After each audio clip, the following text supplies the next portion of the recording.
sur laquelle j'ai plusieurs fois prêché. Je l'ai intitulé Le mystère du 25e jour du 12e mois. Le mystère du 25e jour du 12e mois. Et quand vous lisez le texte, vous allez voir, il y a beaucoup d'analogies, ou beaucoup de ressemblances avec l'histoire de la nativité du Seigneur. Quand vous commencez à lire attentivement le texte, vous allez dire, ben, qu'est-ce qui s'est passé réellement? Comment les choses sont comme ça? La plupart des choses ont été dites par les pasteurs. Et vous allez comprendre que le mystère dont je vais vous parler, vous le connaissez. Allons ensemble dans le livre de Jérémie, au chapitre 52, nous lirons à partir du verset 31 jusqu'au verset 34. Pasteur Edith peut m'aider. Jérémie chapitre 52, verset 31 jusqu'au verset 34. Jérémie 31, verset 52 à chapitre 52, verset 31 à 34. La 37e année de la captivité de Joachim, roi de Juda, le 25e jour du 12e mois, Évil-Mérodach, roi de Babylone, dans la première année de son règne, releva la tête de Joachim, roi de Juda, et le fit sortir de prison. Il lui parla avec bonté, et il mit son trône au-dessus du trône des rois qui étaient avec lui à Babylone. Il lui fit changer ses vêtements de prison, et Joachim mangea tous les jours à sa table tout le temps de sa vie. Le roi de Babylone pourvut constamment à son entretien journalier jusqu'au jour de sa mort, tout le temps de sa vie. Amen. Je pense que nous connaissons bien ce texte. Il s'agit du roi Joachim. Il n'a régné à Jérusalem que pendant 3 mois. C'était le règne le plus court. Et après les 3 mois, il a été vaincu et il a été amené en captivité à Babylone. Il a mis 32 ans à Babylone dans la prison. Comme nous étions enchaînés avant que le Seigneur ne soit sauvé, avant que le Seigneur ne soit né. Il a mis 32 ans dans la prison. Il était roi de Juda, mais il était dans la captivité. Avant de continuer, j'aimerais vous donner 3 grandes réalités qui ressortent, que nous relevons de ces textes. La première chose, c'est de mettre en tête que Dieu est avec l'homme dans les épreuves. Dieu est avec l'homme, quelles que soient les difficultés par lesquelles il passe. Dieu voit, Dieu entend, Dieu écoute et Dieu intervient. Je pense que pour cet homme, tout était perdu. 32 ans, non pas 32, comment, oui, 37 ans, dans la prison. Il ne voyait pas le soleil, il était esclave, il ne pouvait rien faire, il ne mangeait pas bien. Mais un jour, le 25e jour du 12e mois, la bonne nouvelle était arrivée. La bonne nouvelle était arrivée. Et quelle était la bonne nouvelle? On a dit que c'était la fin de la captivité. On lui a dit que non, tu ne peux plus continuer à être dans la prison. Ce n'est pas ta place. Noël que nous célébrons restaure la dignité de l'homme. Il te met dans la position initiale. Il te met dans la position que tu avais quand Dieu t'avait créé avant la chute de l'homme. La première réalité que j'aimerais que tu comprennes ce matin, Dieu est avec toi dans tes épreuves. Dieu est avec toi dans tes difficultés. Dieu est avec toi, même si des fois il ne te parle pas. Mathias, ne pense pas que Dieu n'est pas avec toi. Dieu est avec toi, maman Elali. Même si les choses peuvent sembler difficiles. Dieu est avec toi, Marie-Josée. Même si les choses peuvent être difficiles, mais Dieu est avec l'homme, il le voit, il l'entend, il le sauve, il les délivre et il intervient. Qui pouvait croire, mes bien-aimés, que le roi Joachim sortirait de la prison après 37 ans? Personne ne pouvait croire. Mais 37 années étaient passées. Le 25e jour du 12e mois, la bonne nouvelle était arrivée. Et j'aimerais ce matin que la bonne nouvelle soit aussi dans ta vie. Tu es dans la prison depuis plusieurs années. Depuis plusieurs années, tu es dans la captivité. Depuis plusieurs années, tu es dans un lien. Depuis plusieurs années, tu pleures. Mais il y a un 25e jour. C'est encore possible. C'est encore possible ce matin. Malgré les choses par lesquelles je passe. Je peux pleurer. Mais bien aimé, c'est un message de Noël, c'est un message d'espérance. Et à Dieu. J'aimerais ce matin que tu réalises qu'il y a un Dieu qui t'aime. Il y a un Dieu qui t'aime. Qui pouvait croire que Evil Merodach pouvait faire sortir son ennemi de la prison. C'était le miracle de Dieu. C'était le mystère de Dieu qui avait dit que non, il est différent de toi. Il est mon serviteur, il est le roi de Juda. Et n'oublions pas qu'il était dans la prison parce que lui-même avait péché et son peuple avait péché. C'est la raison pour laquelle il était dans cette prison. Il y a certaines situations qui semblent insolvables. Il y a certaines situations qui semblent difficiles dans nos vies.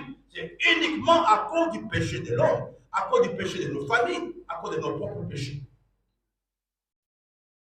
Mais le 25e jour du 12e mois, la bonne nouvelle était arrivée.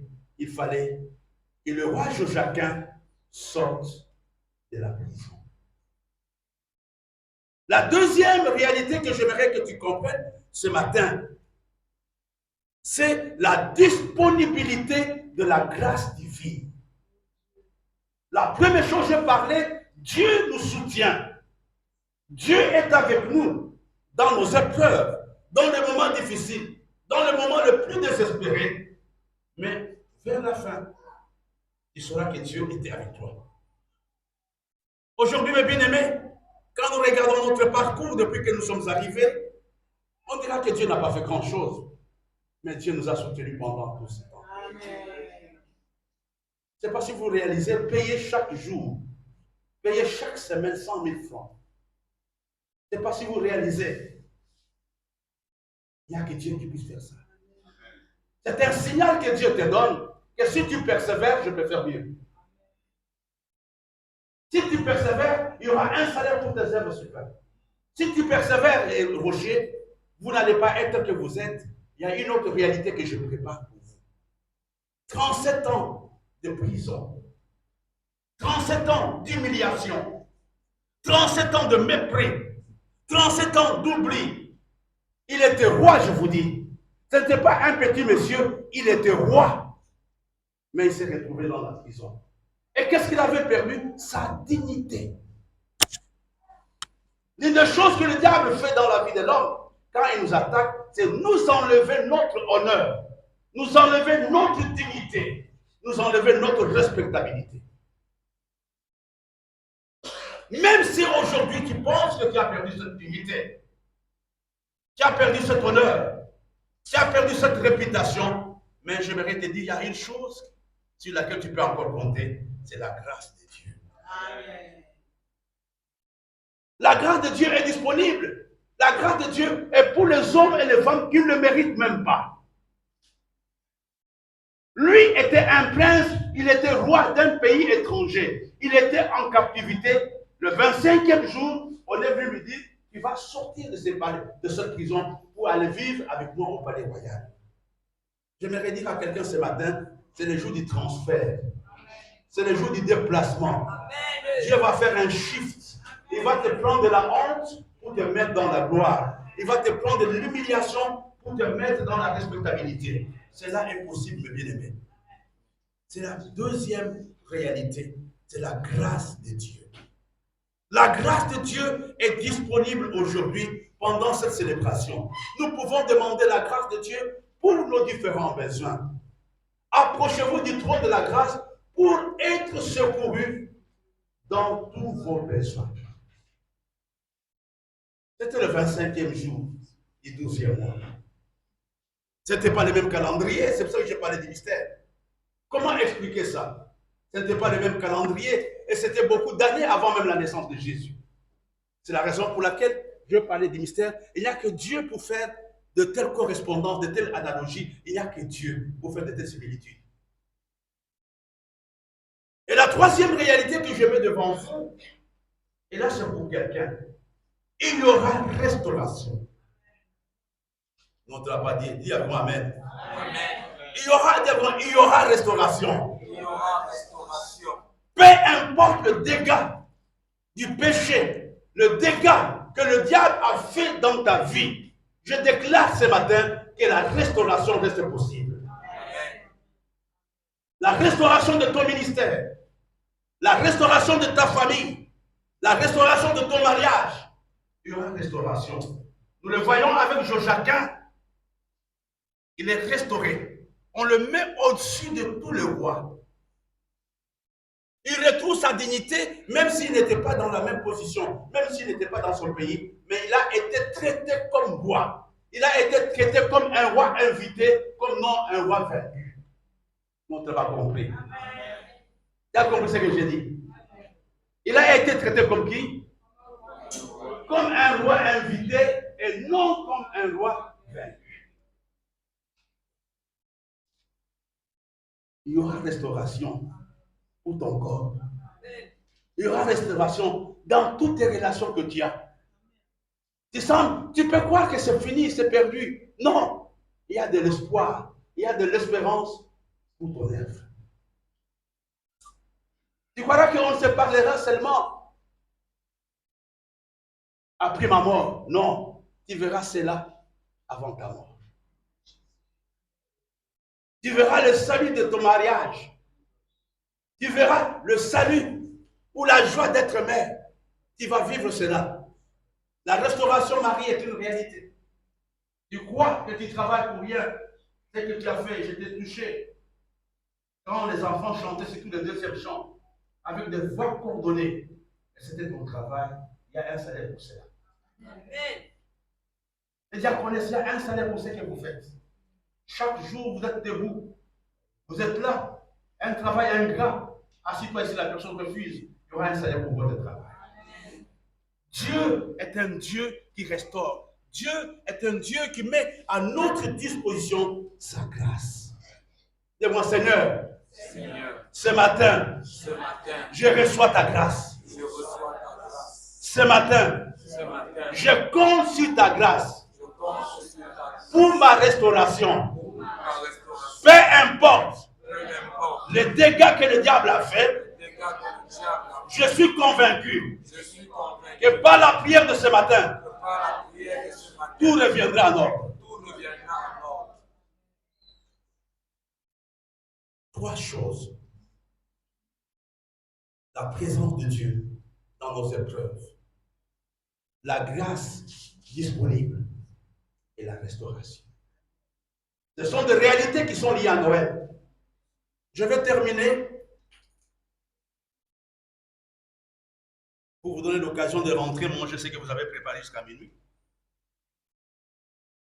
Quelles sont les choses que nous pouvons demander à partir de ces textes? À partir de la vie de Joachim, il y a 8 besoins, 8 choses que l'Église peut demander en ce jour de Noël. La première chose, je vous ai dit, mes bien-aimés, que Joachim a régné pendant combien de jours? 3 mois. Quel règne! Il n'avait même pas le temps de changer la constitution. Quel règne! La première chose que j'aimerais qu'il demande, la première chose que je dois demander, la stabilité et la longévité dans ce que je fais.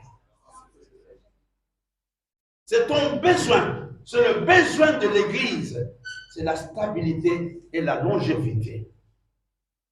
Ne meurs pas avant d'avoir accompli la mission que Dieu t'a confiée.